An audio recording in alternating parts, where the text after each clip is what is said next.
بسم الله الرحمن الرحیم. قال النبي صلی الله علیه وسلم الطهور شطر الایمان. زه مولانا غلام الله همداني د خپل علاقې د سهیل آباد او د مولانا محمد خان باجوړي د دې یو خادم په حیثیت تاسو مخاطب یم.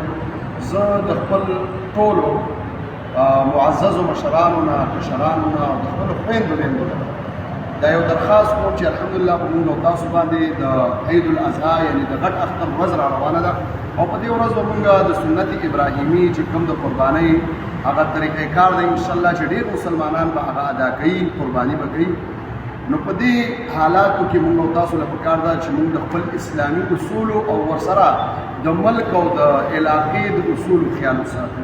نو زموږ اسلامي فریضه دا ده چې د صفایي به خیال ساتو.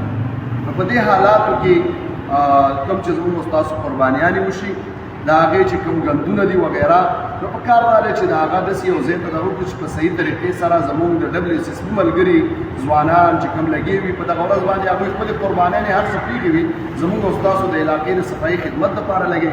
نو په کار دا ده چې موږ هم د هغوی سره خپل تعاون وکړو او دا کوم چې ګندونه دي مثال پرې قربانیانو کې کوم زیاتي څیزونه دي نو هغه په هر ځای کې وانه چو بلکې د هغې دپاره کوم مخصوص ځایونه دي هغه ځای ته یوسو هلته کې سنبال کو هلته کېږدو نو انشاءالله د هغه ځای نه په صحیح طریقې سره وچت شي زموږ او ستاسو علاقه ماحول چاپېرچل دا به ټول صفایي. الله رب العالمین دې موږ او تاسو له په دې خبرو باندې د عمل کولو توفیق راکړي. والسلام علیکم.